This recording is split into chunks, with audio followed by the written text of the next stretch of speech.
The storm came without warning, sharp thunder cracking over the sleepy mountain village of Arinth, rain slashing through the night like shattered glass.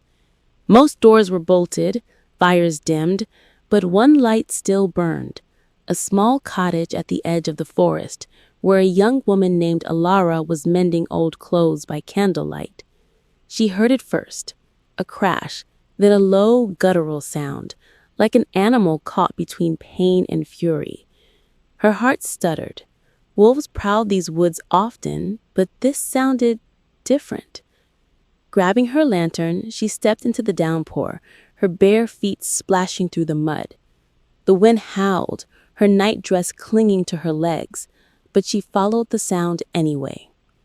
Near the stream, half hidden by the roots of a fallen tree, she saw him. A man, broken and bleeding, his white shirt soaked red. A silver bullet glimmered in his side.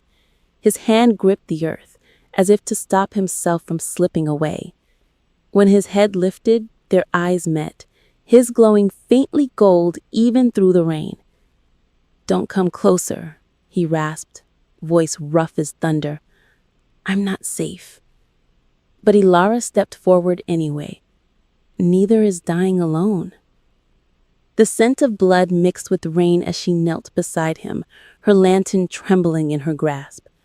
He was tall, broad-shouldered, the kind of man who didn't belong in a forgotten mountain village.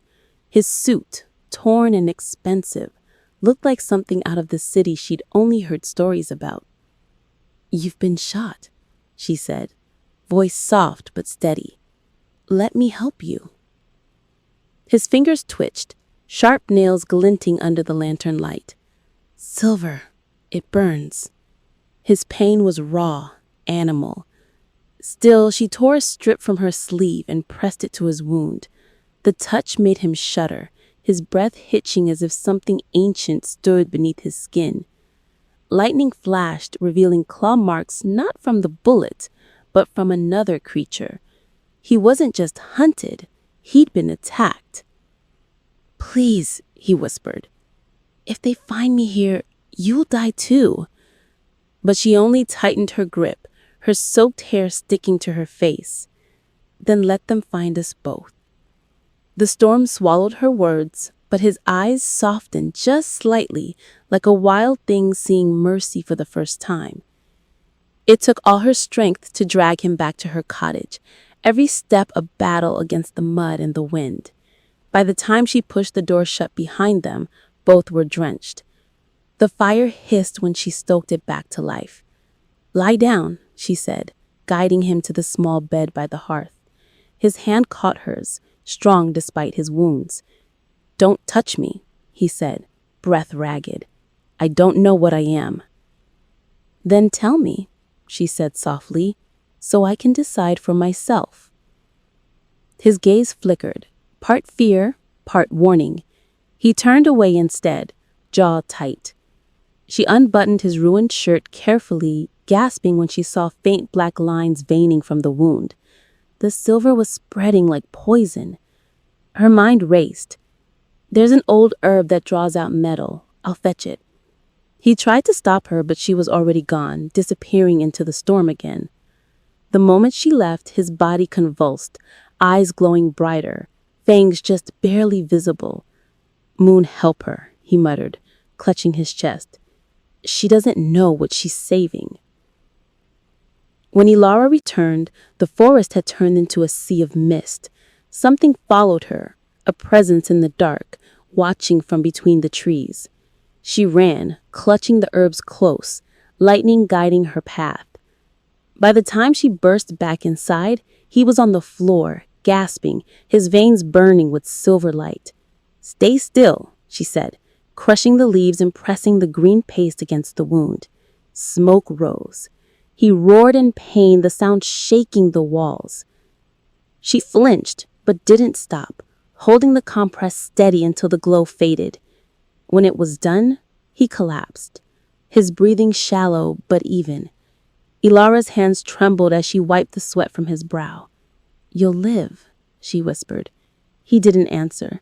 His eyes were closed, his face calm now, like a man finally freed from a nightmare. She sat beside him, exhaustion pulling at her bones. Outside, the storm began to ease.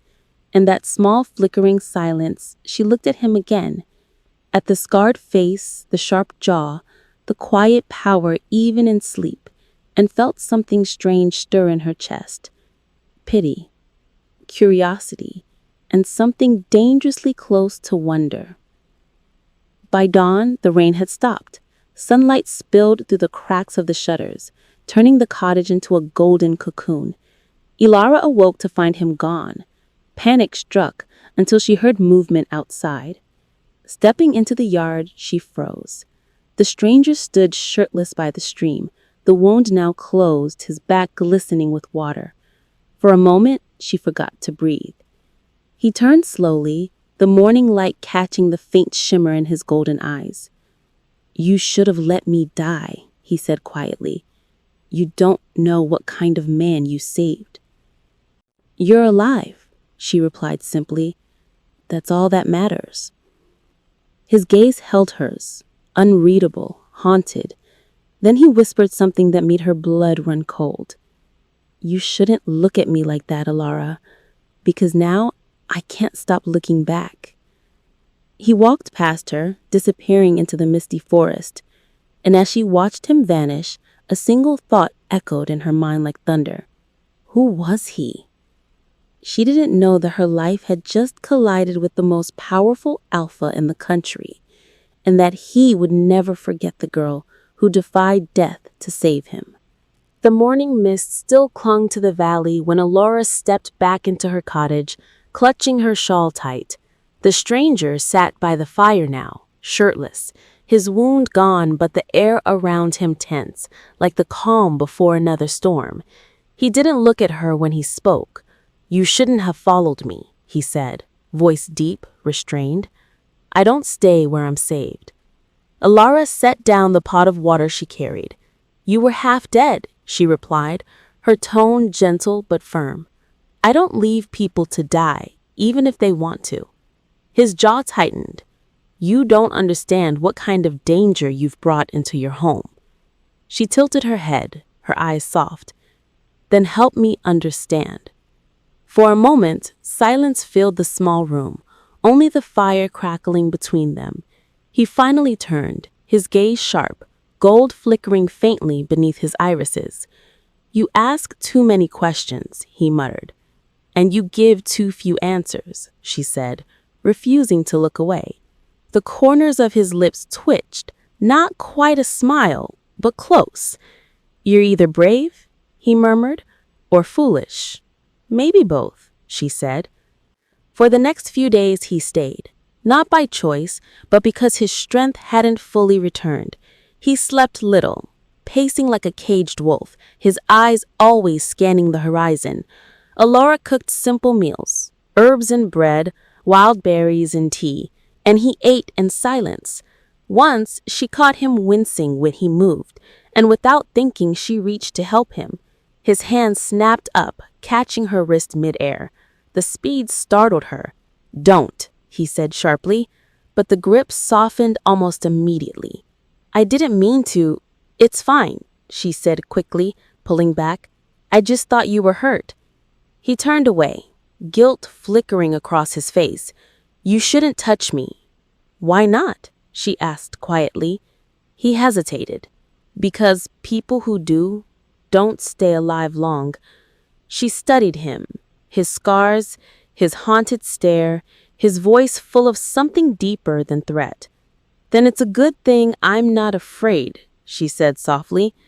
His eyes met hers, something unreadable burning behind them. "You should be," he whispered. "You have no idea what I am." That night, Ilara couldn't sleep. Rain pattered faintly on the roof, and the fire had burned low. She turned and saw him standing at the window, half in shadow. "You're awake," she said. "You're watching me," he replied, without turning. "Hard not to when you never rest," she murmured. "You talk like a man haunted." He was quiet for a long moment before he said, "You think I don't deserve peace?" "I think everyone does." His shoulders tensed. Not me." She rose, wrapping her shawl around herself, stepping closer. "Then who decides that?"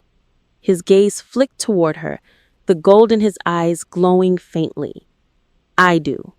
She smiled sadly. "You sound like someone who's been punished too long." He looked away, his jaw clenched. "You talk like someone who doesn't know what power costs." She took another step. "And you talk like someone who's tired of Kang." The silence that followed wasn't awkward. It was thick with something fragile and dangerous. For the first time, he didn't have an answer. In the morning, she found him outside splitting wood with effortless strength, the sunlight glinting off his bare arms. The villagers had already started whispering. Alara, the orphan girl, harboring a stranger. Two of them appeared by the fence, curious and afraid. "Who is he?" one asked. "He doesn't belong here," another muttered. Alara tried to smile. "He's just passing through." But before she could say more, the stranger looked up, his golden gaze pinning them in place. The men froze, instincts screaming that this was no ordinary human. "Get back," one hissed, dragging the other away. When they left, Alara exhaled. "You didn't have to scare them," she said gently. "They're not your pack." The word slipped out before she realized it, but he noticed. "Pack?" he repeated, eyes narrowing. She stammered. "I just meant your people." He studied her for a long moment, then nodded. "Once. You're not as simple as you look, Alara." She smiled faintly. "Neither are you." That night, she found him sitting by the fire again, staring into the flames like they held all his secrets. She sat across from him, knees tucked to her chest. "Do you have a name?" He didn't answer right away. "Names carry weight. Then I'll call you something lighter." "Like what?" "Stranger," she said with a small smile, "until you tell me who you really are." His expression flickered with something like amusement. "You think I'll stay long enough for that?" "I think fate doesn't waste storms," she replied. "You were brought here for a reason." He stared at her, really stared, as if trying to decide whether she was naive or prophetic. "You're strange," he murmured. "And you're healing," she said softly. "That's enough for now." For a heartbeat, something in him softened. "You shouldn't have saved me," he said quietly. "You don't even know me." "Maybe not," she said, standing, "but I know this. You didn't want to die." As she walked toward her room, he watched her go, the firelight reflecting in his golden eyes. For the first time in years, the Alpha didn't feel alone. The moon rose early that night, full, pale, and strange, casting silver light across the valley. Alara couldn't sleep. There was something heavy in the air, a hum she could almost feel in her bones. The stranger, still refusing to give a name, had grown restless since dusk. His hands shook, his breath came sharp. He'd gone outside without a word, shirt half-buttoned, eyes darker than usual. Curiosity gnawed at her. She followed quietly, her lantern dimmed. The forest was silent except for the sound of his ragged breathing. Then she saw it, him, doubled over, clutching his chest, steam rising from his skin. "Are you all right?" she whispered. He spun toward her, eyes blazing gold. "Go inside!" he shouted, voice breaking. She froze. His teeth bared, longer, sharper. The air vibrated as his body convulsed. Bones cracked beneath his skin, muscles tightening, twisting. Her lantern fell, spilling light across the clearing as he dropped to his knees. A low, guttural growl tore from his throat. "Please," he gasped, voice half-human. "Don't watch me like this." But she couldn't move. The man she'd saved was turning into something she couldn't name. The transformation was agony, not violence, but torment. His back arched as fur rippled through his skin, silver and black mixing in the moonlight. Claws dug into the dirt, his breathing harsh and uneven. Alara wanted to run, to hide, but her feet were rooted to the ground. She could feel his pain like it echoed in her own bones. When the change stopped, he lifted his head, a creature of muscle and grace, half wolf, half man, his golden eyes glowing like fire.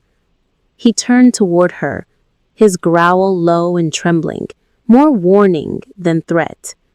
"You should have listened," he said, his voice rough but still his. She stepped closer, trembling. "Does it hurt?" He blinked, startled by her question. "It always hurts." She hesitated, then whispered, "Then you don't deserve to face it alone." He froze.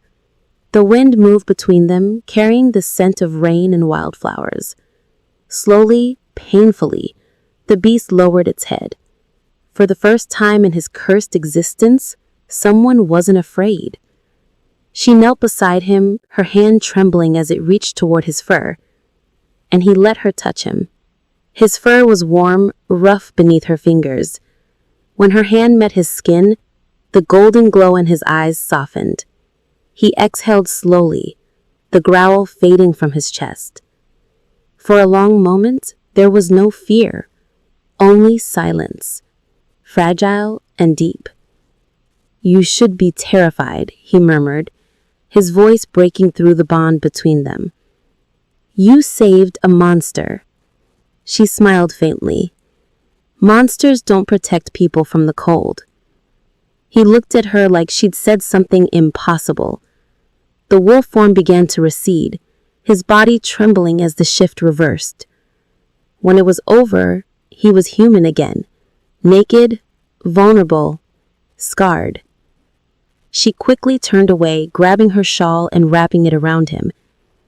"Thank you," he said softly, his voice barely holding together. "For what?" she asked, eyes on the ground. "For not running."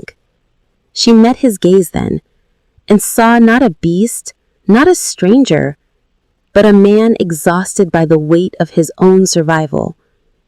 "You don't scare me," she said. "You should," he whispered, "because the others will come for me, and when they do, they'll come for you too." They returned to the cottage before sunrise. He paced, restless, his movements sharp, animalistic. "You shouldn't have seen that," he said finally. "It puts you in danger." Alara poured water into a bowl and set it on the table.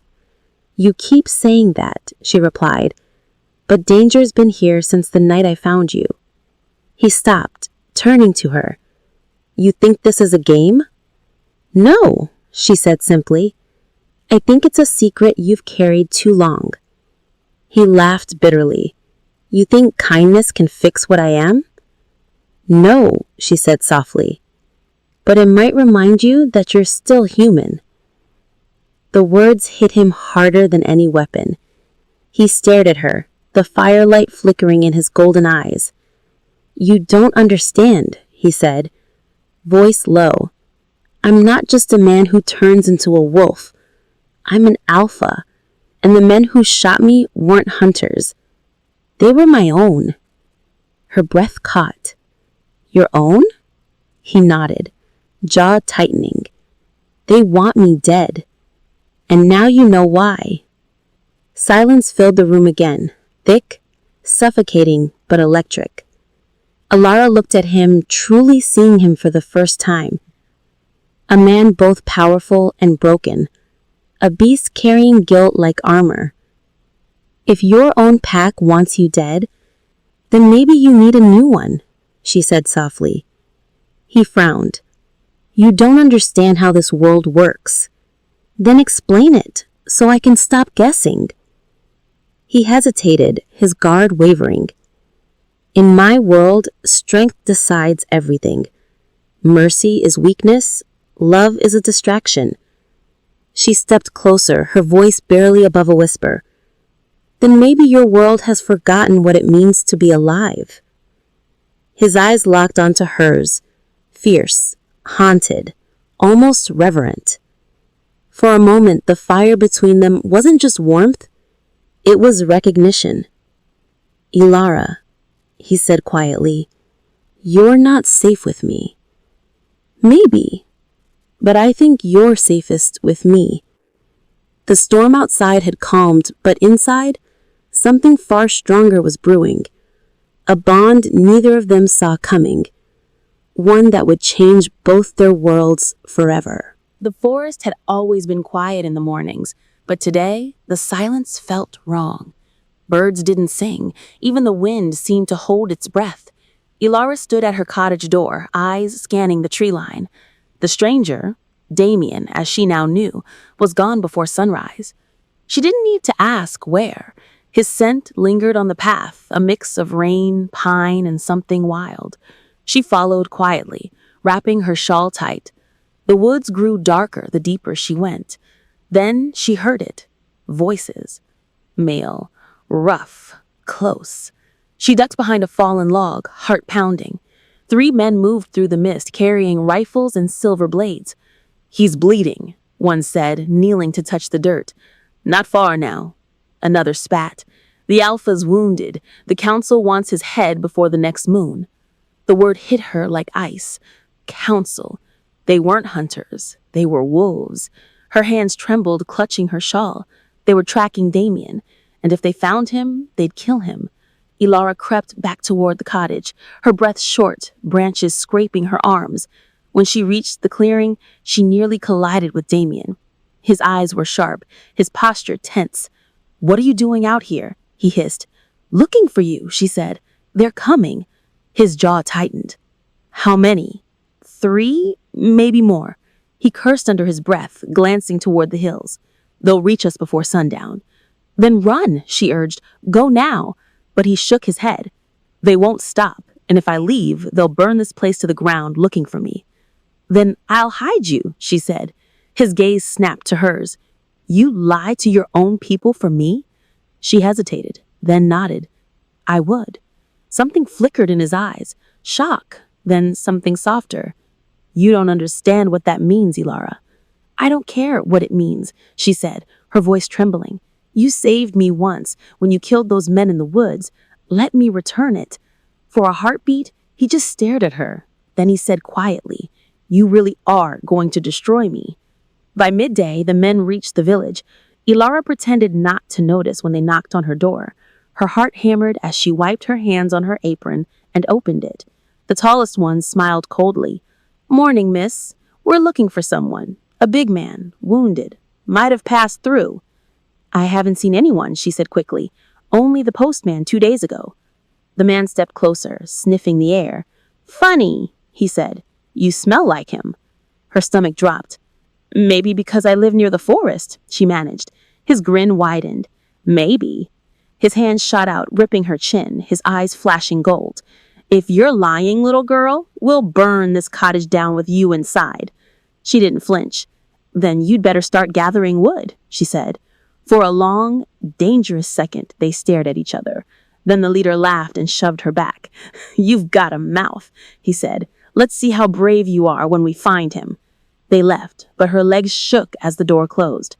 In the shadows behind her, Damien stepped out, eyes blazing. "You lied for me," he said softly. "You could have died for that." She turned to face him, tears burning in her eyes. "You're worth it." He moved toward her slowly, the tension in his body unraveling with each step. "No one's ever said that to me," he murmured, "that I was worth it." "Then they were wrong about you," she said. "All of them." His expression softened, the Alpha fading into the man she'd saved. "You don't understand what you're protecting," he whispered. "I've done things that can't be forgiven." "Then let me be the first to try." For a moment, neither spoke. The fire crackled quietly, the world shrinking to the space between them. He reached up, brushing a stray lock of hair from her face. "You're brave, Ilara," he said, voice low, "but bravery gets people killed." "Maybe," she whispered, "but it also saves them." His jaw tightened as he turned away, pacing toward the window. "You don't understand what you're starting." "Neither did you," she said. The night you refused to die. That night, thunder rolled again, not from the sky, but from the distance. The hunters were setting traps. Damien stood outside, eyes fixed on the mountains. They won't stop, he quietly said. They'll keep coming until one of us is dead. Ilara joined him, her hand brushing his. Then we faced them together. He turned sharply, his golden eyes meeting hers. No, he said. If they find me here, I'll draw them away. You stay hidden. You can't decide that for me, she said, voice trembling but fierce. You may be an alpha, but this is my home. He stared at her, torn between anger and admiration. You're impossible, he muttered. Good, she said softly. Then you'll remember me when this is over. He smiled, just a little, a shadow of warmth beneath the fear. I already do. The storm broke again as he disappeared into the forest, the moon rising behind him, and for the first time, Ilara realized what she was scared most wasn't the hunters or the danger. It was the thought of never seeing him again. Night fell fast over the valley, bringing with it the scent of metal and rain.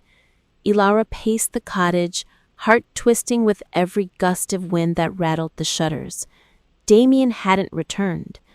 Outside, wolves howled, not the mournful cries she'd grown used to, but something sharper, coordinated, a warning. She grabbed her lantern and stepped into the dark, calling softly, Damien. Her voice carried through the trees. Then, a crash, branches snapping, a growl so deep it shook her bones. She froze. In the clearing, silver light flared, 3 shadows moving fast, figures locked in a brutal fight. Sparks flew where claws met blades. She ran closer, breath ragged, and saw him, Damien, surrounded, blood streaming from a gash in his arm. One of the attackers lunged, blade glinting under the moon. Without thinking, Ilara screamed his name. The sound distracted his attacker for just a heartbeat, long enough for Damien to move.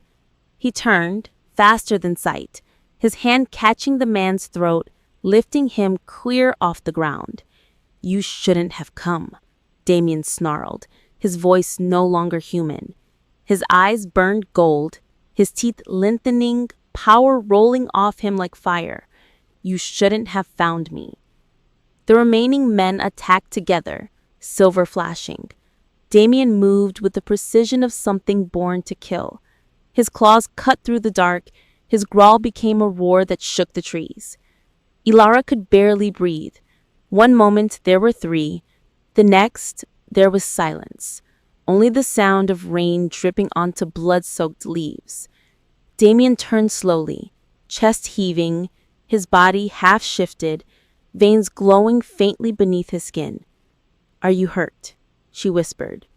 He stepped forward, towering, terrifying, but his gaze softened at the sound of her voice. No, he said quietly. Not yet. She looked past him, at the men lying motionless on the ground. Who were they? Not hunters, he said grimly. Wolves. My wolves. The words hit her like thunder. She stammered. Your wolves. He exhaled, his eyes dimming, the alpha fading into the man. You wanted the truth, he said softly. Here it is. My name isn't Damien Vale. It's Damien Calevale, Alpha of the Silvercrest Pack. The title carried weight, power, grief. She took a step back.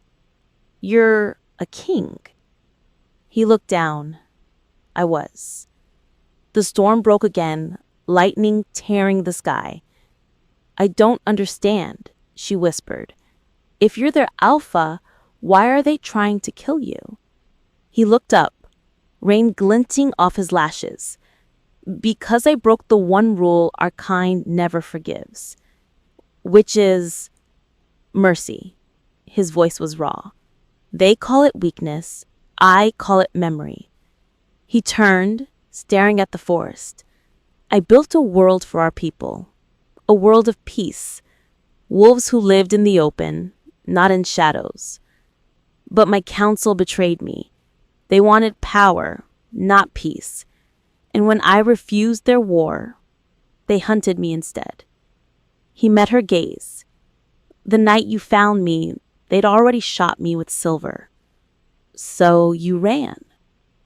No, he murmured. I fell. The silence that followed was heavy, the kind that only comes when truth finally speaks. She stepped closer. And you would have died if I hadn't found you. He smiled faintly, something fragile in it. Then maybe even kings are allowed to owe their lives to angels. She looked away, heart racing. I'm no angel. You are to me. When they reached the cottage again, Ilara cleaned his wounds quietly, her hands trembling. He watched her, unblinking.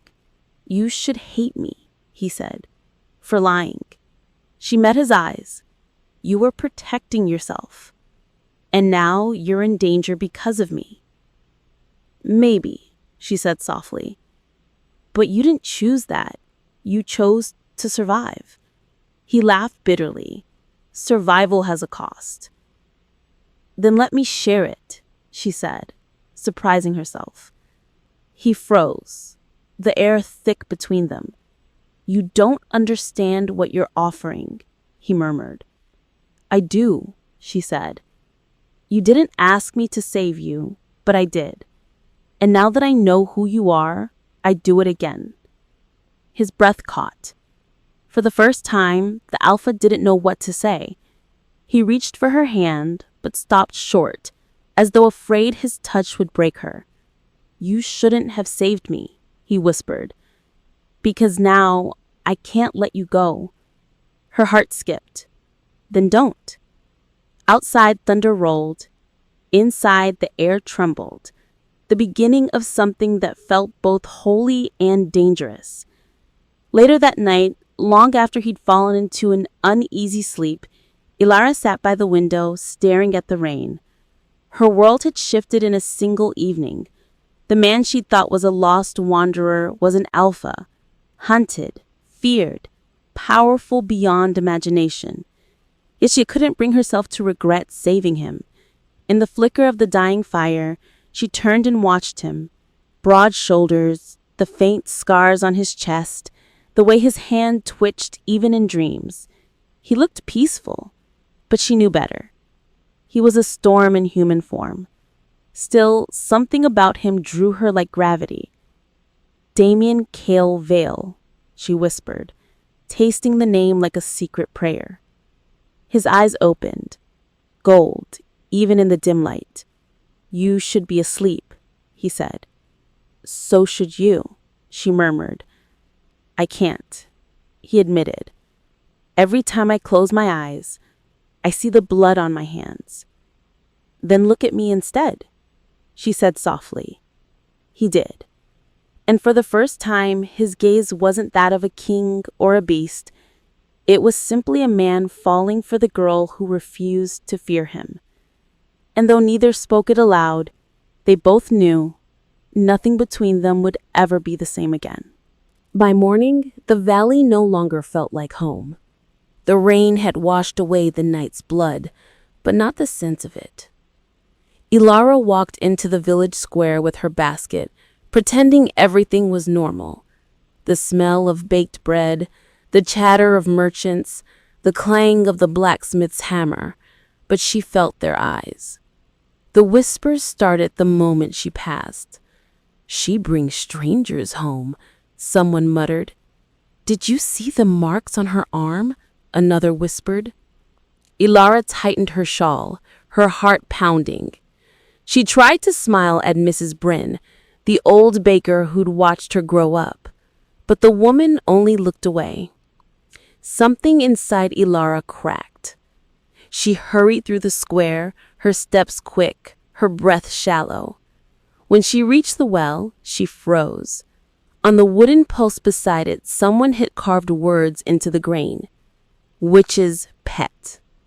Her basket slipped from her hands. apples tumbling across the stones. She stood there trembling until a hand reached down to help her. "Don't pick them up," a voice said softly. She turned, and there he was, Damien. Cloaked, hood drawn, his golden eyes hidden in shadow.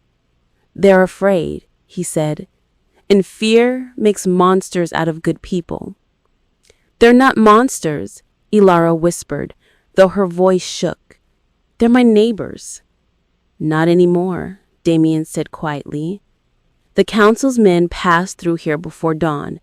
They asked questions about a wounded traveler." Her breath caught. "So they know."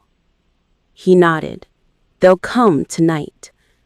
"Then we'll leave," she said quickly. "We'll run into the forest." But Damien's expression darkened. "If we run, they'll burn this place down behind us." He stepped closer, his hand brushing hers. "You saved me once, Ilara. Now you need to save yourself." "By abandoning you?" she snapped. "Never." His jaw tightened, frustration warring with admiration. "You think standing beside me makes you brave, but it makes you hunt." She lifted her chin, "Then let them hunt." The words came out sharper than she intended, but she didn't take them back. He looked at her, really looked, and something broke in his eyes. "You don't understand what you're saying," he whispered. "Yes, I do," she said. "I'm saying I won't let fear decide who I protect." The silence between them wasn't quiet. It burned. That evening, the air grew thick with smoke. The villagers gathered with torches, voices low and angry. From her window, she saw them forming a line, led by the blacksmith and two councilmen in gray cloaks. Her chest tightened. Damien stood at her side, his expression unreadable. "They're here for me," he said. "No," she whispered, "they're here for us." He turned toward her, his golden eyes glowing faintly. "Then I'll give them what they came for." "Don't," she pleaded, grabbing his arm. "You'll kill them." "Better me than them burning your home." She shook her head, tears threatening. "If you fight them, they'll never stop." "If I don't," he said quietly, "they'll take you." Outside, someone shouted her name. The crowd moved closer.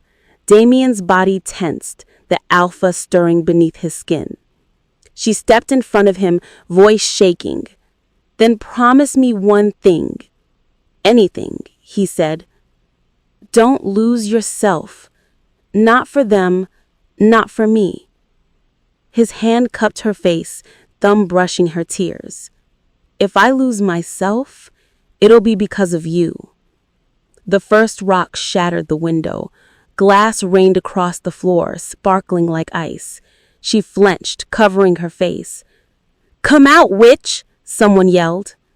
Damien moved fast, pulling her away from the open frame. "Stay here," he said. "No," she said, grabbing his wrist. "If you go out there, they'll see what you are." "Then they'll finally see the truth," he growled. He tore open the door, stepping into the rain-soaked night. The villagers froze. There he stood, tall, unbowed, his eyes burning gold beneath the hood.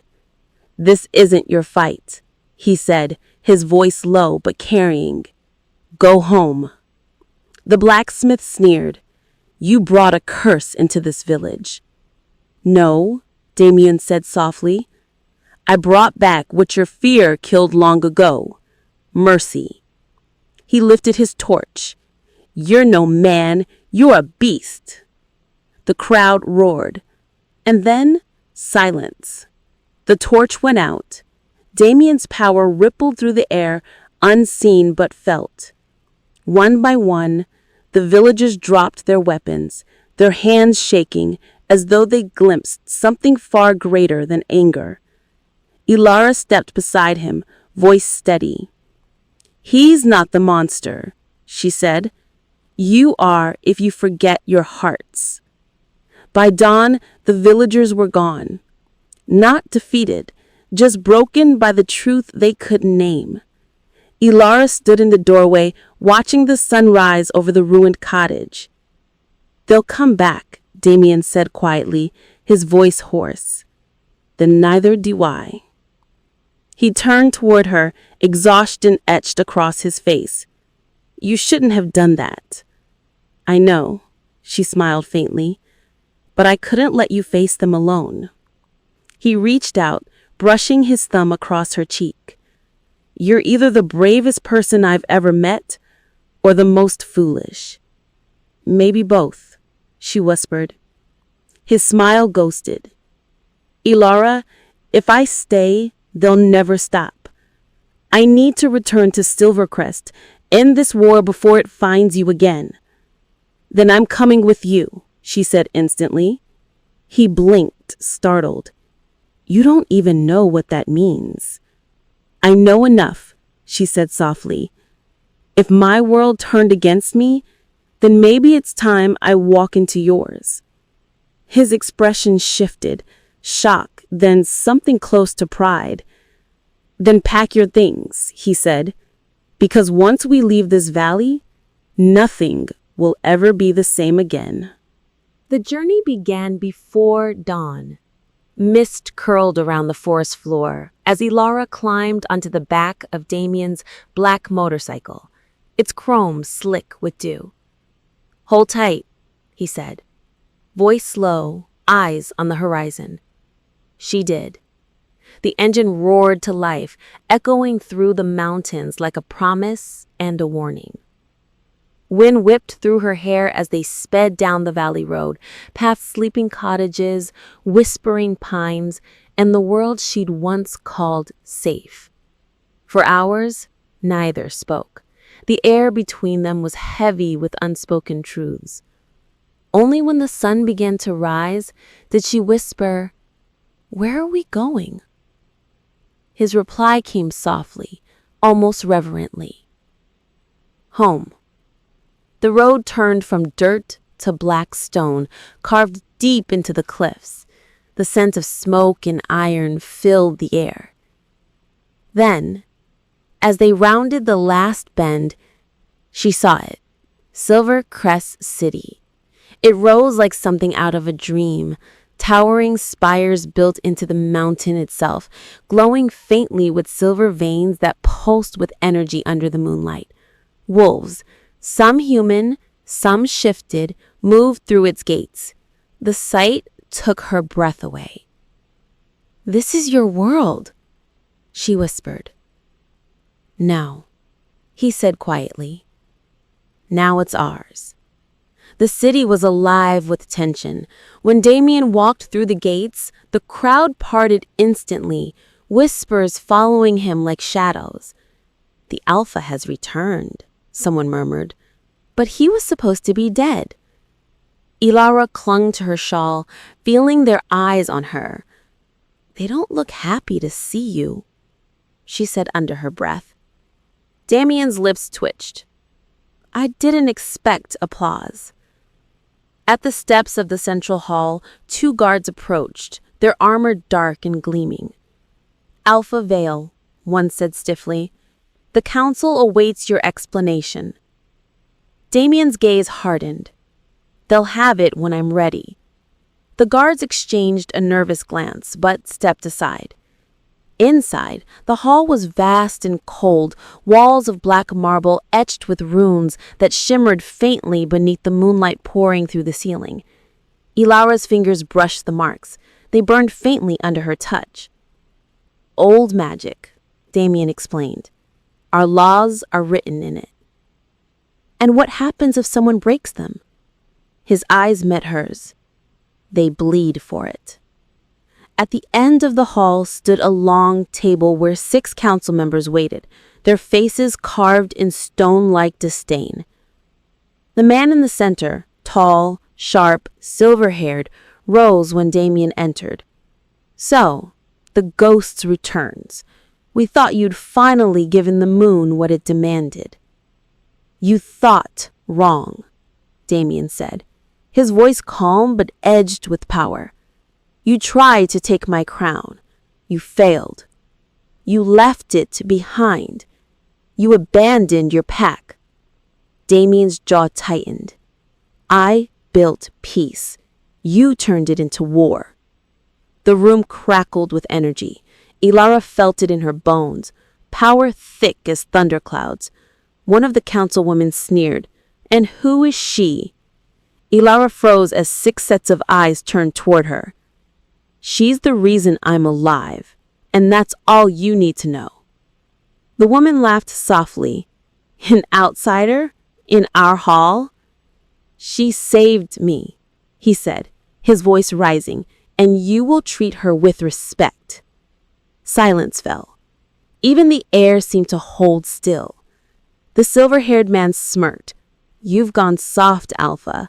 The moon does not favor weakness. No, Damien said, quietly, eyes flashing gold. But it rewards loyalty, something you seem to have forgotten. When the council dismissed them, Damien led Ilara through a long corridor that opened onto a balcony overlooking the city.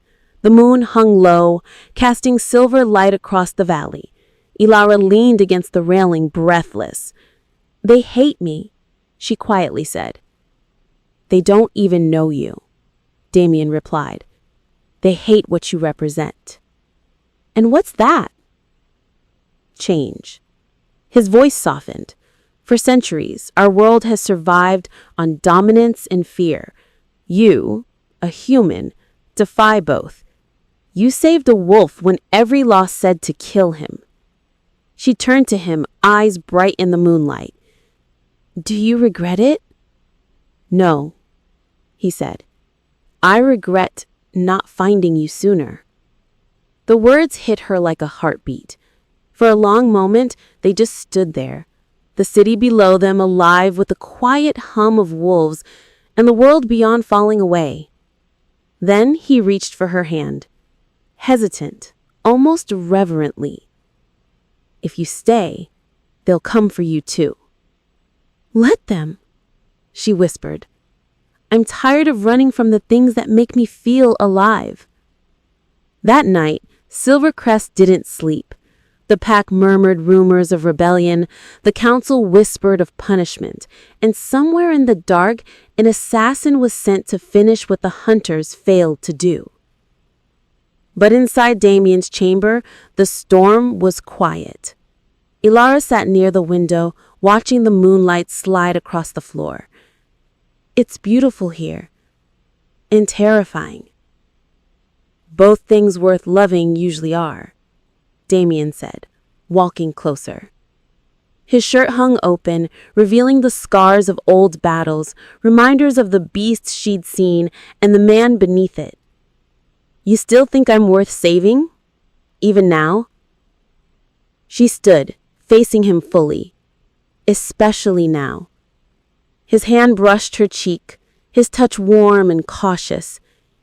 You don't understand what loving me costs. Then teach me, she whispered. And before he could stop himself, he kissed her, slow, uncertain, the kind of kiss that felt like the end of one life and the beginning of another. Outside, the wolves howled. Inside, a new bond was sealed, one no council could undo. The night began in peace. Silvercrest glittered under a full moon, the city's veins of silver light pulsing softly like a heartbeat. Ilara woke to the sound of the wind and the warmth of Damien's arm draped across her waist. For a moment, she forgot everything, the council, the danger, the blood that followed them. Then a noise shattered the quiet. A door creaked open, too careful, too slow. Her breath caught. Damien's eyes snapped open, gold and sharp. Stay down, he whispered, voice colder than steel. In a blur, he was on his feet, grabbing the dagger from the bedside. The window shattered, and shadows flooded the room. 3 figures in black rushed in, their scent sharp. Wolves, but not his. The first swung a blade. Damien caught it mid-strike, twisting until bone cracked. The second lunged from behind, and Ilara screamed. A crossbow bolt fired. Silver tore through the air and buried itself in Damien's shoulder. His roar shook the walls. "Run!" he snarled. "Now!" But Ilara didn't run. She grabbed the heavy iron poker from the fire pits and swung with all her strength. It hit one attacker square in the face. The man crumpled. The room was filled with blood and moonlight. "Go!" Damien shouted. But Ilara stood her ground, chest heaving. "I'm not leaving you," she cried. He turned, eyes glowing bright and wild. The Alpha was awake now, fully. He moved like lightning, claws tearing through the last assassin before the man even hit the floor. Silence. Then Damien dropped to one knee, clutching his shoulder, blood pouring between his fingers. "Damien!" Ilara fell beside him. "It's silver," he hissed. "It burns." She tried to pull the arrow free, but his hand caught hers. "No, you'll get burned too." "Then tell me what to do," she pleaded. He looked up at her, sweat, blood, and pain making his face raw and human. "You can't help me," he said softly. "Not unless—" He hesitated, eyes flicking to the moonlight spilling across the floor. "Not unless you're one of us." She frowned, confused. "One of—" But before she could finish, something pulsed inside her chest, a low hum like a heartbeat not her own. Her vision blurred, and the silver veins on the arrow began to glow. "What's happening to me?" she whispered, trembling. "Ilara," Damien breathed, staring in disbelief. "The moon. It's answering you." The room spun as pain ripped through her body, not physical, but deep, ancient, remembered. She gasped, falling to her knees. Her heartbeat matched Damien's, pounding in rhythm like a drum under the stars. The moonlight thickened, wrapping around them both. Her fingertips glowed faintly silver. Damien's eyes widened. "You're not human," he whispered. "You never were." "That's impossible," she said, shaking her head. I grew up here, in the village." Villages forget, but blood remembers. He took her hand, pressing it to his wound. The silver arrow hissed. The metal melted away beneath her touch, the wound closing with light instead of blood. Ilara stared, her breath catching. "I didn't mean to." "You healed me," Damien whispered, wondering, mixing with fear. "No human could do that." She looked down at her trembling hands. "Then what am I?" His gaze softened, reverent. "Something the council thought extinct. A Lunara." "A what?" "Descendant of the moon bonded. Creatures born with both light and wolf in their veins. They were hunted centuries ago." "You mean my people are gone?" she whispered. "Maybe not. Maybe the last one saved me." Before they could speak again, heavy boots echoed in the hallway. Reinforcements. "They'll come for both of us now," Damien said. "The council will see you as a threat." "Because I healed you?" "Because you exist." He pulled her to her feet, blood drying on his skin. "Listen to me, Ilara. You can't show them what you did. They'll twist it. They'll call you an abomination." She swallowed hard. "Then what do we do?" His eyes hardened. "We fight smarter." He led her down a hidden passage behind the chamber wall, stone cold under their fingers. The tunnel stretched deep beneath the mountain, lit only by flickering torches. "Where does this lead?" she asked. "To the old city, the place where the first wolves were born and the last Lunara died." "Why are we going there?" "Because if we're going to survive," he said grimly, "we'll need more than strength. We'll need the truth." Hours later, they emerged into a vast cavern. The moonlight filtered through cracks in the stone ceiling, illuminating a lake so still it looked like glass. Statues of wolves lined the edges, ancient, regal, scarred. "This is where it began," Damien said quietly. "Before the wars, before the crowns. Wolves and Lunara ruled together until fear broke them apart." Ilara stepped closer to the water, her reflection shimmering with faint silver light. "It feels familiar," she murmured, "like something calling me." "It's your blood remembering, your birthright," Damien said. She turned to him, eyes glowing faintly under the moon. "If I'm one of them, what does that make us?" He hesitated, the answer heavy on his tongue. "Bound," he said finally. "By fate." She stepped closer, the silver glow between them pulsing like a heartbeat. "Then let's stop running," she whispered. "Let's finish what they started." He smiled faintly, pain and love flickering together. "You're not the girl I met in the woods anymore." "No," she said softly.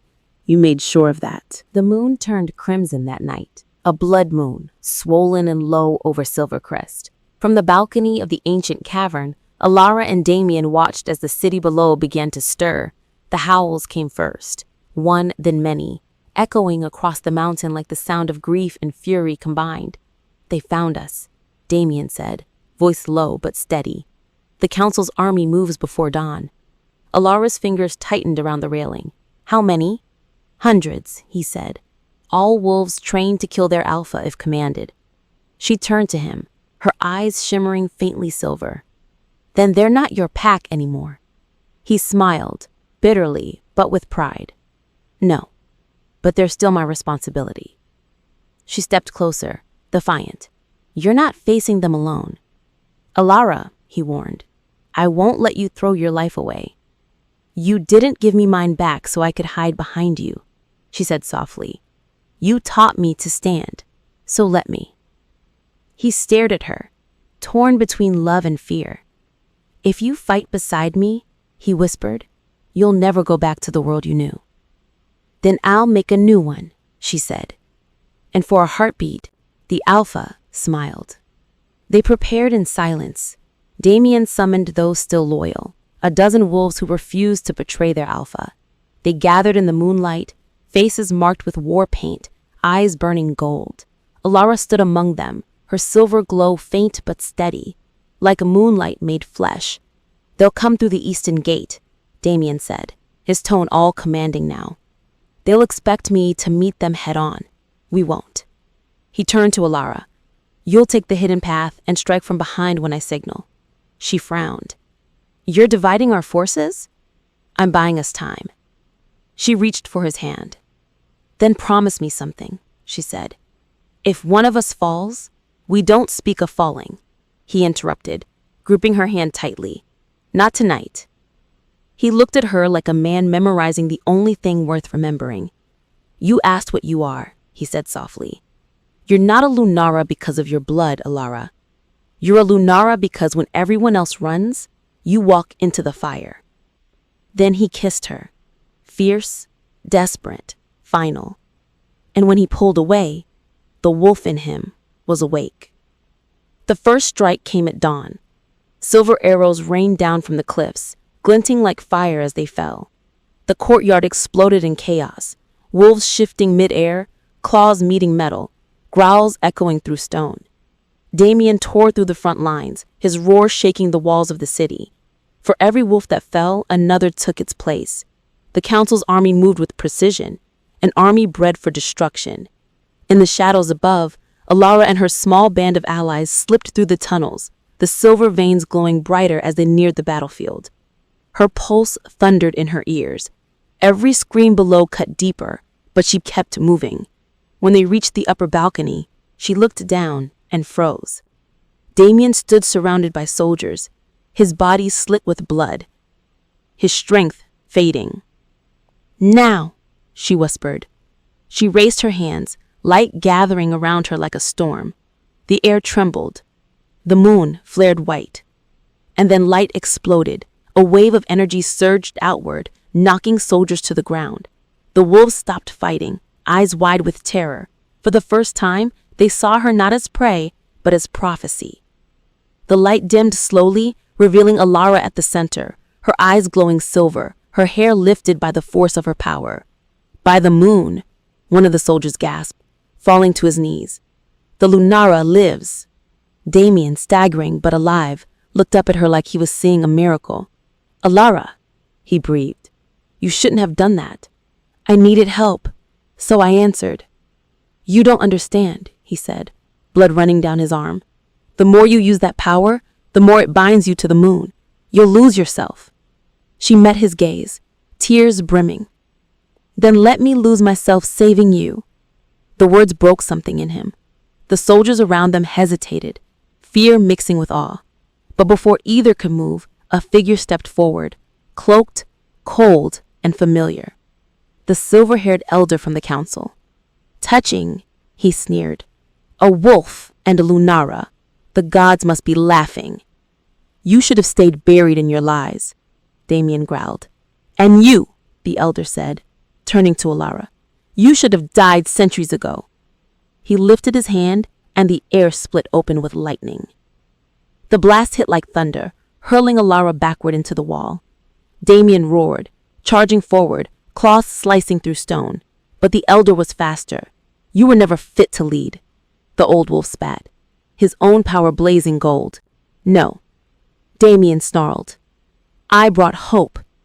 Their powers collided, shockwaves ripping through the city.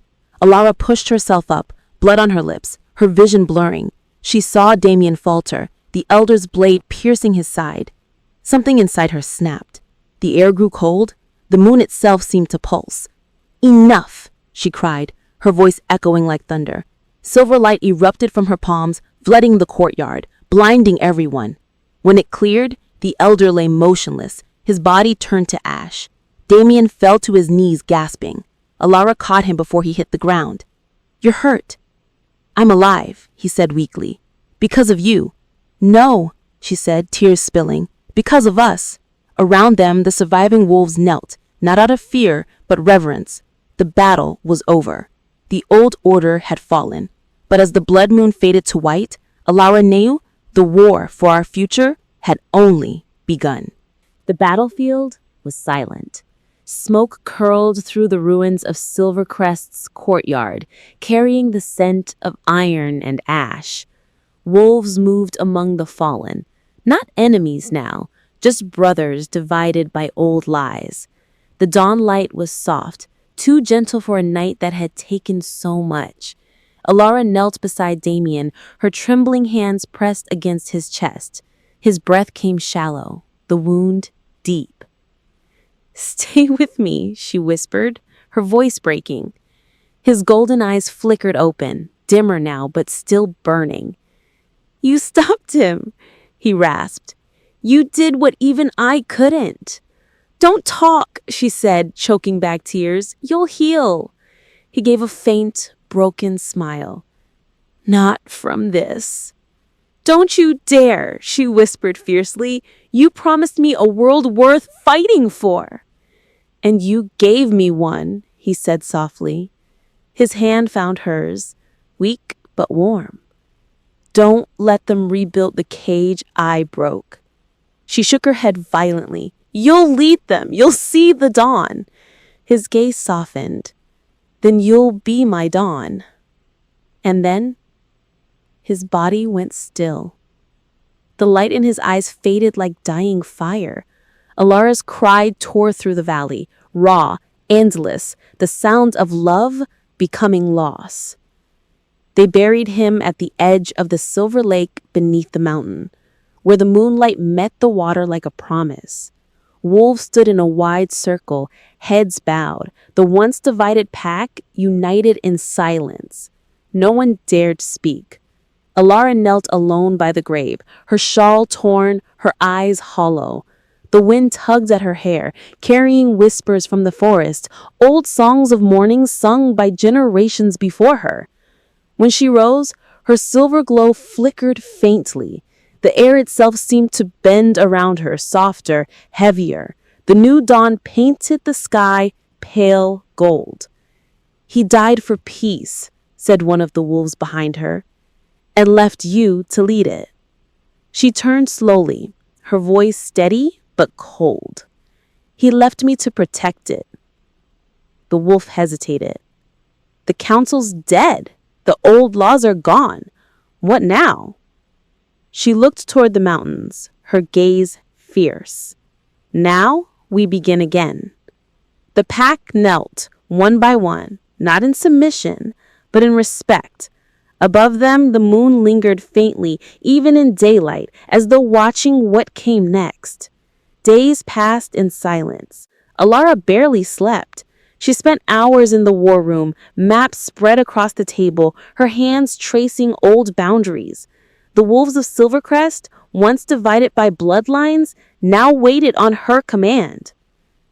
"You shouldn't bear this alone," said Lior, Damien's old lieutenant, stepping forward. "He wouldn't want that." "He's not here to want anything," she replied quietly. "So I'll do what he would have done." Lior's jaw clenched. "You're not like him." She looked up sharply. "No, I'm not. I'm worse." Her voice cracked, but her resolve didn't. He led with hope. I'll lead with memory. Outside, thunder rolled again. Distant, soft. The wolves stirred uneasily. Alara turned toward the balcony, where the silver sky reflected in her eyes. Every world built on fear eventually breaks. I'll build one that doesn't. "And if they come for you?" Lior asked. "Then let them," she said. "I have nothing left to lose." That night, as rain fell softly over Silvercrest, Alara returned to the lake. The moon's reflection shimmered across the water, fractured by ripples. She knelt at Damien's grave, her fingers tracing his name carved into the stone. "You said not to rebuild the cage," she whispered, "but I don't know how to live without the walls." Her voice broke, and for the first time since the battle, she let herself cry, quietly, fiercely, as though trying to bleed grief itself out of her soul. Lightning flashed, and for a moment she saw his reflection beside hers in the water, not ghostly, but real. "You're not gone," she whispered. The reflection smiled faintly. "The bond doesn't break," he echoed in her mind. "It bends. It becomes." She gasped, clutching her chest as warmth spread through her. His heartbeat, faint but alive within her own. She closed her eyes, whispering through tears, "Then I will carry you until the end." The wind stirred, wrapping around her like an embrace. When dawn came, the lake shimmered silver, brighter than ever before. The wolves gathered again, sensing the shift in the air. Alara stepped out from the trees, her eyes glowing faintly with the same light that had once belonged to Damien. She wore his pendant around her neck, the elfish sigil, and when she spoke, her voice carried through the valley. "We have lived in fear of our own power. We have bowed to laws written in blood and chains. No more." Her words rippled through the pack, quiet but unshakable. From this day forward, Silvercrest stands for those who choose freedom, not domination, loyalty, not fear, mercy, not control. The wolves raised their heads, howling into the morning light, a sound not of mourning, but rebirth. Alara looked toward the horizon, the sun breaking through the mist. "Your world isn't over," she whispered softly, almost to him. "It's only the beginning." And somewhere deep inside her, his voice answered, steady and strong. "Then lead them, my Luna." And for the first time since his death, she smiled. Days turned into weeks, and Silvercrest began to breathe again. The fires were quenched, the wounded tended, and the wolves rebuilt what war had broken. Yet beneath the calm, a new pulse moved through the city. Slow, steady, silver.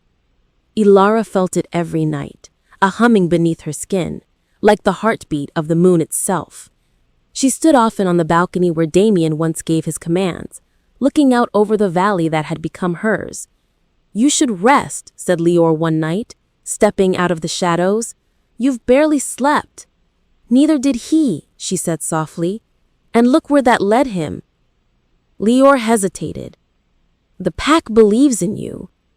They call you Luna now." She smiled faintly. "A title I never asked for." "None of the best leaders do," he said. She looked at him, her eyes glowing faintly.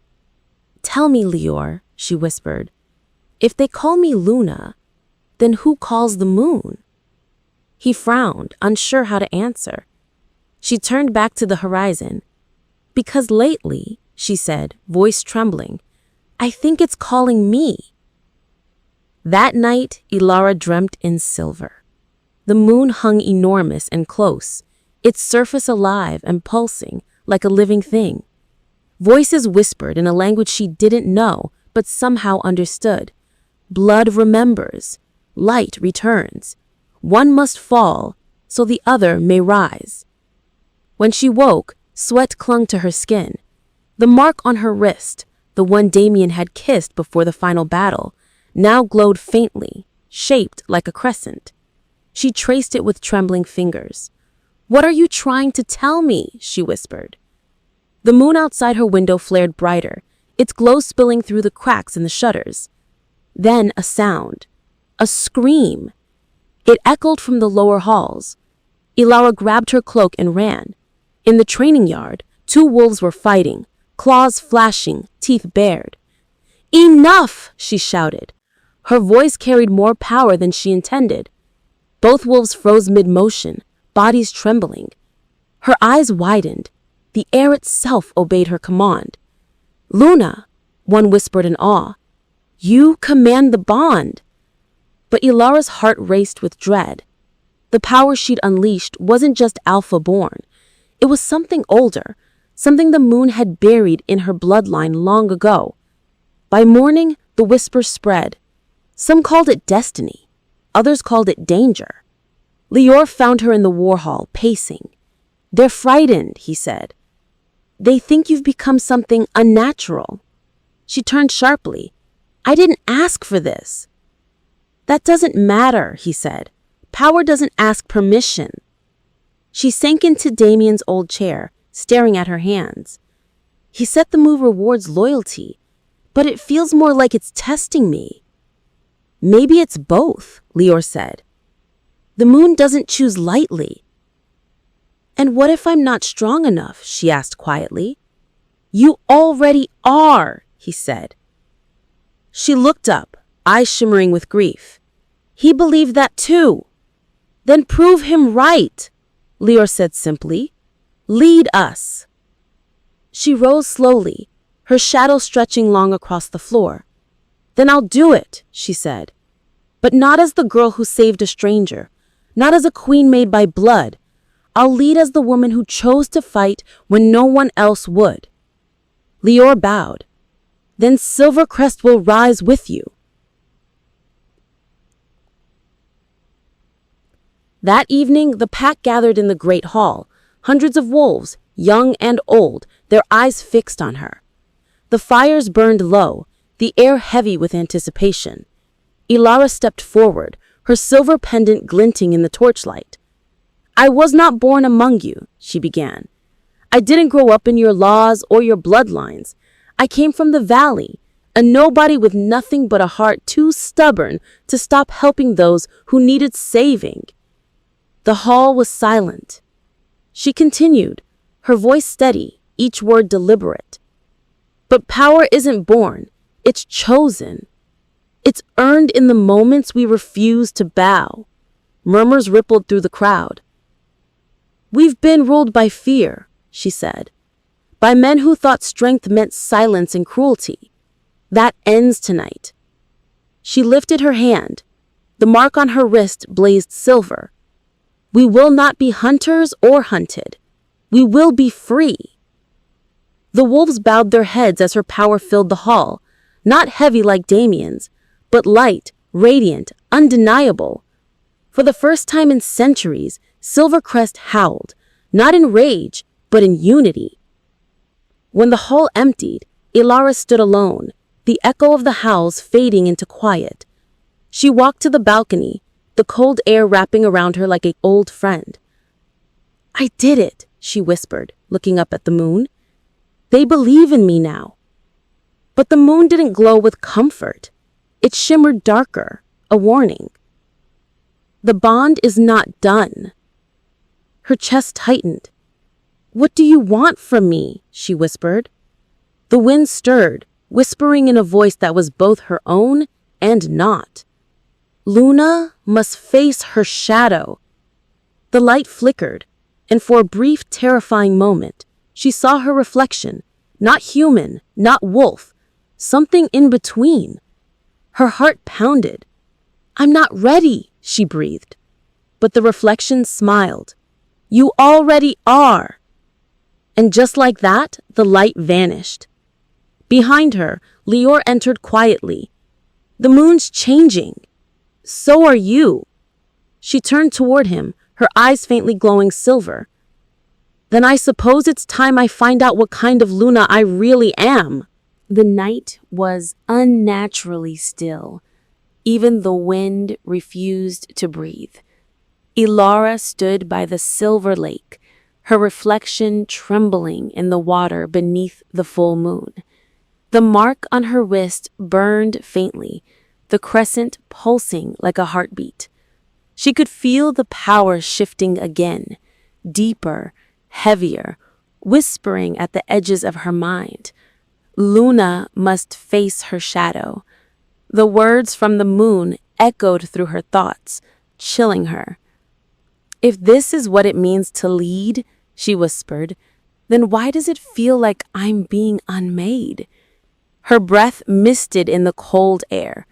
The water rippled, once, twice, and then stilled again. Suddenly, the surface darkened, swallowing her reflection. When she looked closer, her heart froze. A second reflection stared back, her own face, but twisted, eyes glowing crimson instead of silver, lips curled into a cruel smile. "Who are you?" Ilara whispered. The reflection's voice came softly, eerily familiar. "I'm you, the part that doesn't forgive, the part that doesn't need love to rule." Ilara stepped back. "You're not real." The reflection tilted its head. "Neither is mercy." Before she could turn away, the water exploded upward, pulling her in. Cold darkness swallowed her whole. When she opened her eyes again, she wasn't in Silvercrest. She stood in a field of ash beneath a blackened moon. The air stank of smoke and iron. Bodies littered the ground, wolves and humans alike. In the center stood her reflection, dressed in black armor, Damien's pendant hanging from her throat. "This is the future you're making," the shadow said. "A world that fears its own queen." Ilara's chest tightened. "No," she said, shaking her head. "I'm trying to protect them." "By leading them?" the shadow sneered. "Or by owning them?" "I'm not like you. Aren't you?" The shadow stepped closer, eyes burning red. "You crave control. You tell yourself it's compassion. You call it peace. But peace is just power wearing a prettier face." "Stop," Ilara whispered. "You're lying." "I'm the truth," the shadow hissed. "The one the moon tried to bury. The one Damien died to keep you from becoming." Ilara's hands shook. "He believed in me. He believed in the part that died with him. What's left is me." Ilara fell to her knees, clutching her chest. "You don't understand," she said, her voice breaking. "He didn't make me strong. He reminded me that I already was." The shadow laughed, a hollow, cutting sound. "You think love makes you pure? No, Ilara. It makes you weak. You want to save them all? Then save no one. Become what they fear, and they'll never challenge you again." Ilara looked up, tears streaking her cheeks. "If that's power, then I don't want it. You don't get to choose. You are me." The world began to crumble, the black moon above cracking like glass. "You can't lead and love at the same time," the shadow said. "So decide, Louna, which will it be? Your people or your heart?" The words echoed, sharp and final. Ilara closed her eyes, the air thick with smoke and grief. "Neither," she whispered. "I choose both." The shadow screamed, the sound splitting the air. The ground shattered and light burst from Ilara's chest, cutting through the darkness like dawn. When Ilara opened her eyes again, she wasn't in Silvercrest. She stood in a field of ash beneath a blackened moon. The air stank of smoke and iron. Bodies littered the ground, wolves and humans alike. In the center stood her reflection, dressed in black armor, Damien's pendant hanging from her throat. "This is the future you're making," the shadow said. "A world that fears its own queen?" Ilara's chest tightened. "No," she said, shaking her head. "I'm trying to protect them. By leading them or by owning them. I'm not like you, aren't you?" The shadow stepped closer, eyes burning red. "You crave control. You tell yourself it's compassion. You call it peace. But peace is just power wearing a prettier face." "Stop," Ilara whispered. "You're lying." "I'm the truth," the shadow hissed. "The one the moon tried to bury. The one Damien died to keep you from becoming." Ilara's hands shook. "He believed in me. He believed in the part that died with him. What's left is me." Ilara fell to her knees, clutching her chest. "You don't understand," she said, her voice breaking. "He didn't make me strong. He reminded me that I already was." The shadow laughed, a hollow, cutting sound. "You think love makes you pure? No, Ilara. It makes you weak. You want to save them all? Then save no one. Become what they fear, and they'll never challenge you again." Ilara looked up, tears streaking her cheeks. "If that's power, then I don't want it. You don't get to choose. You are me." The world began to crumble, the black moon above cracking like glass. "You can't lead and love at the same time," the shadow said. "So decide, Luna. Which will it be? Your people or your heart?"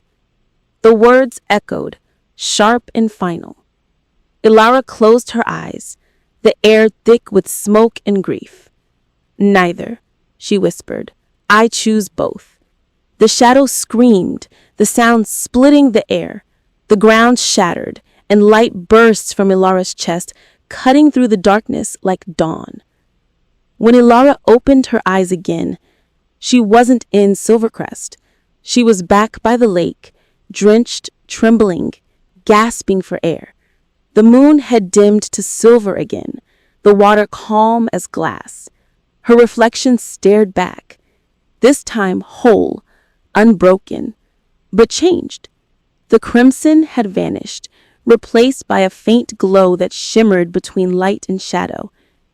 "You faced it," a voice whispered. "Not Damien's, not the moon's, but something older. You learned what every Luna must." "What's that?" Ilara whispered. "That strength isn't light without darkness. It's balanced." She touched the mark on her wrist. It no longer burned.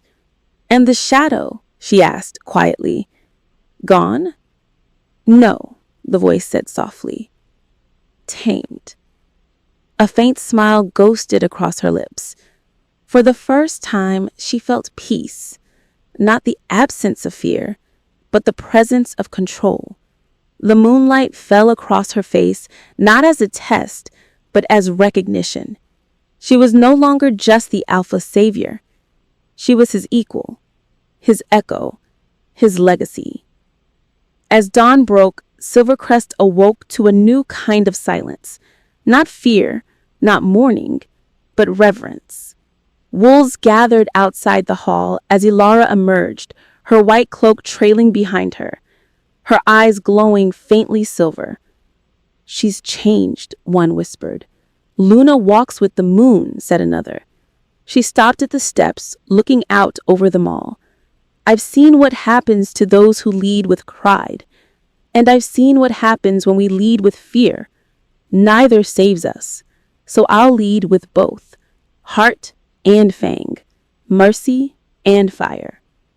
The wolves bowed, their heads lowering in unity. Lior stepped beside her, awe in his eyes. You faced your shadow, he mumbled, and lived. No, she said, watching the horizon glow with sunrise. I didn't just live. I remembered who I am. She turned her gaze to the mountains, where the silver clouds parted, and for just a moment, she saw Damien's silhouette watching from the mist. He smiled faintly. She smiled back. We're not done yet, she whispered, and the wind carried his voice, soft and proud. Then lead on, my Luna. The night still listens. Silvercrest slept under uneasy peace. The moon hung full again, pale and trembling, as if it too waited. Elara stood in the council chamber, maps scattered before her, when the doors slammed open. Lior stormed in, eyes blazing. You've been lying to us, he said. The shadow didn't die in the lake that night. Her blood ran cold. What are you talking about? You've been using it, he hissed. That power, it's not Luna's blessing, it's the curse of the first wolf. Murmurs filled the hall. The pack's loyalty wavered like a candle in the wind. You think I don't see it? He said. Your eyes glow darker every night. You're becoming what he feared. Elara steadied her voice. If power terrifies you, maybe you should ask why you crave to follow it. I crave truth, Lior said bitterly.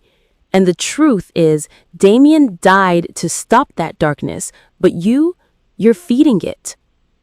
The words sliced deep. For a moment, she couldn't breathe. Then softly, if you doubt me, you doubt him. He looked away, guilt flickering. I loved him too, he whispered. That's why I can't let you destroy what he built. That night, betrayal struck like lightning. Elara awoke to the sound of steel, Lior's wolves storming the hall. Flames roared through the corridors, shadows flickering against stone. She fought like the storm herself, silver light bursting from her hands, eyes glowing fierce. Stop this madness, she shouted. You think I want this war? You already started it, Lior growled, lunging. Their powers collided, his golden aura against her silver blaze, light meeting fire. The explosion flung them apart. Dust rained from the ceiling. Elara struggled to her feet, clutching her ribs. Lior staggered, bleeding but defiant. You can't lead both light and darkness, he said. You'll destroy us. Then I'll rebuild you, she said, voice trembling but unyielding. Behind them, the fire spread, licking up banners, painting the throne in gold and red. The heat shimmered, and through it, she saw him. Damien. Or something like him. His figure stood at the edge of the flames, cloaked in silver mist, eyes burning gold. Elara, the apparition said softly. Her heart stopped. Damien? He stepped forward, half light, half memory. The bond never broke, he said, voice echoing with thunder and tenderness.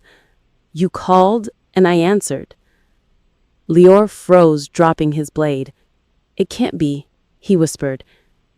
Damien's gaze flicked toward him. You've forgotten who we are. Wolves do not betray their Luna. You're dead, Lior said shakily. Then let me haunt you until you remember what loyalty feels like. The hall shuddered. Every torch flared silver. Elara's knees weakened. You shouldn't be here, she whispered. The bond, it'll consume you. It already has, he said gently, but not the way you think. He reached out, his hand brushing her cheek, warm, impossibly real. You carry my heart, Elara. I carry your fire. Together, we are the balance the moon feared. Tears blurred her vision. I can't lead without you. He smiled faintly. You were never meant to follow me, Luna. You were meant to surpass me. His image began to flicker, She grabbed his hand, desperate. "Don't leave me again." "I'm not leaving. I'm becoming." The flames roared higher, swallowing his image until the entire hall glowed white. Ilara's scream split the air, but when the light faded, the fire was gone. Lior knelt amid the ashes, head bowed. "Forgive me," he said hoarsely. "I saw only my fear." Ilara stood trembling, her pendant blazing like a second moon. "Fear ends tonight," she said quietly. She turned to the pack gathering at the shattered doorway, eyes wide, waiting. "You all saw him. You all heard him. The Wolf King is not gone. He lives in the bond between every one of us." A murmur rose, soft at first, then growing. "Louna, Louna." The chant echoed through the ruins, rising into the night. Ilara lifted her face to the moon, feeling Damien's warmth flicker within her chest. "He's not a ghost," she said softly. "He's the fire that will never go out."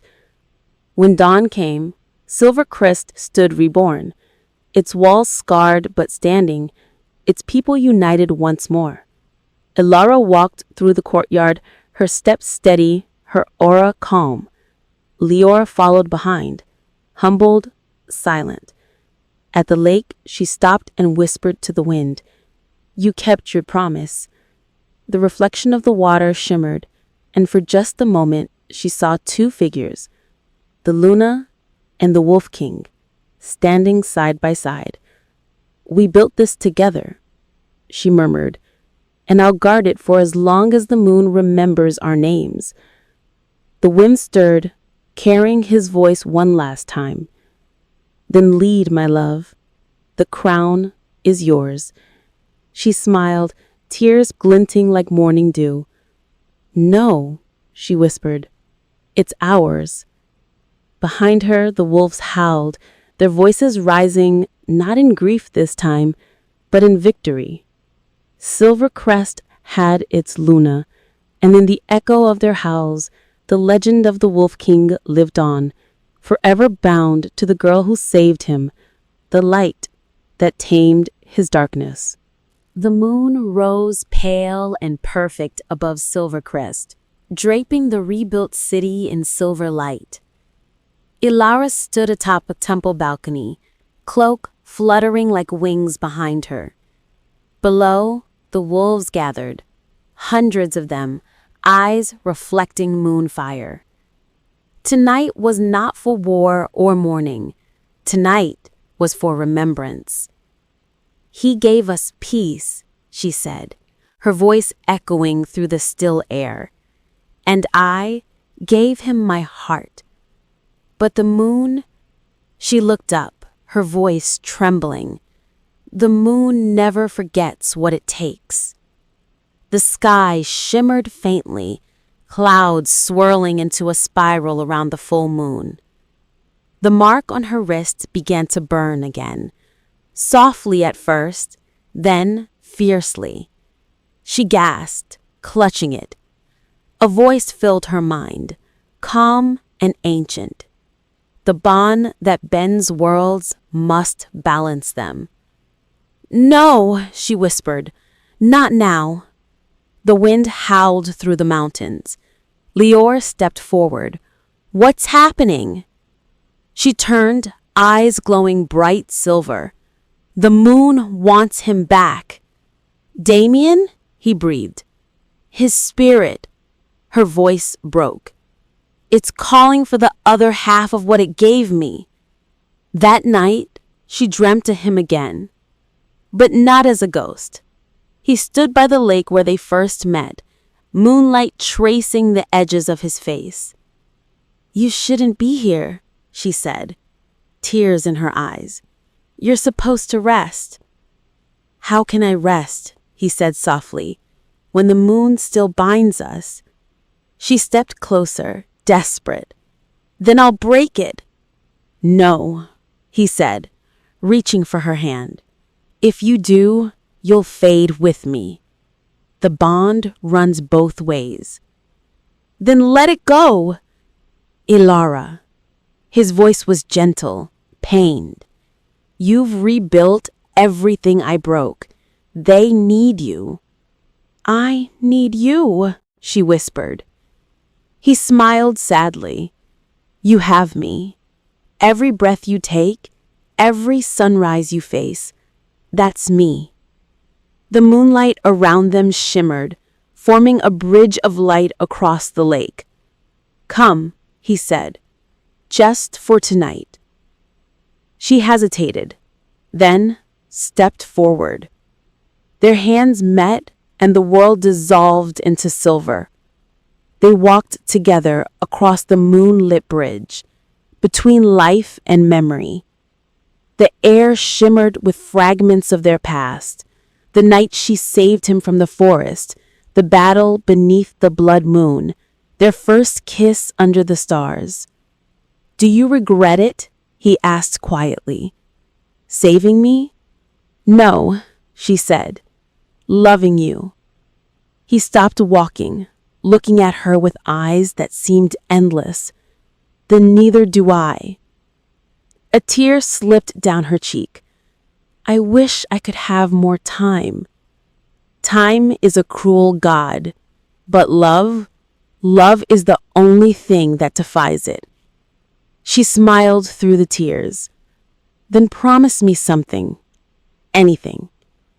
When the world forgets our names, she whispered, promise the moon won't. He leaned in, pressing his forehead to hers. The moon was born to remember us. The light flared around them, brighter, sharper, until the world itself seemed to hold its breath. When Ilara opened her eyes, she was lying on the temple floor, the moonlight fading from her skin. The mark on her wrist was gone. Lior knelt beside her, his face pale. You stopped breathing. For minutes. She sat up slowly, her body aching, but her heart strangely light. He's gone, she said softly. Truly gone. Then why are you smiling? He asked. She touched her chest. Because he's home now, and so am I.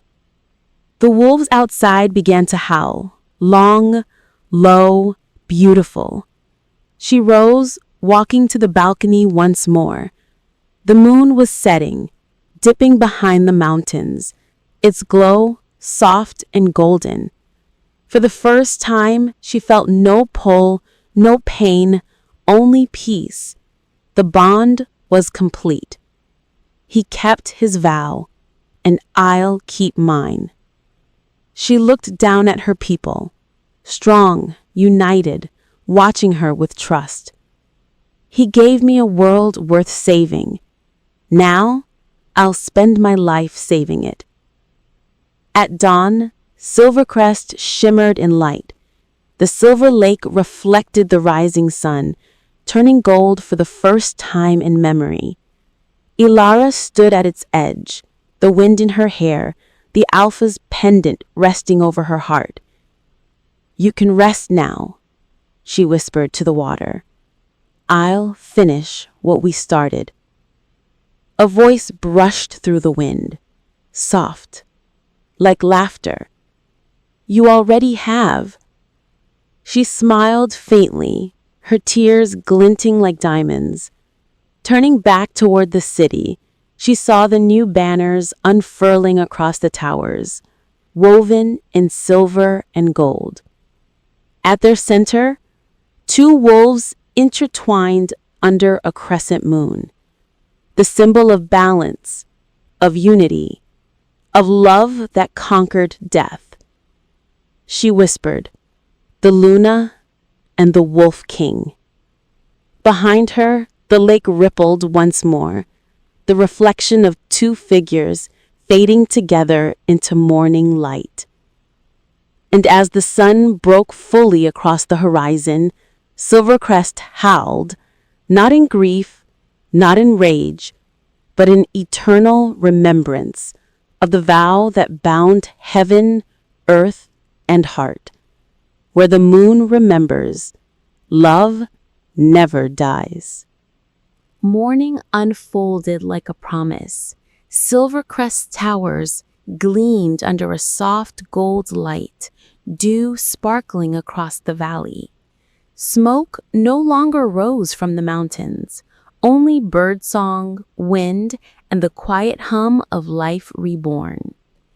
Ilara walked barefoot through the gardens, her cloak brushing the grass, the scent of lavender and earth filling the air.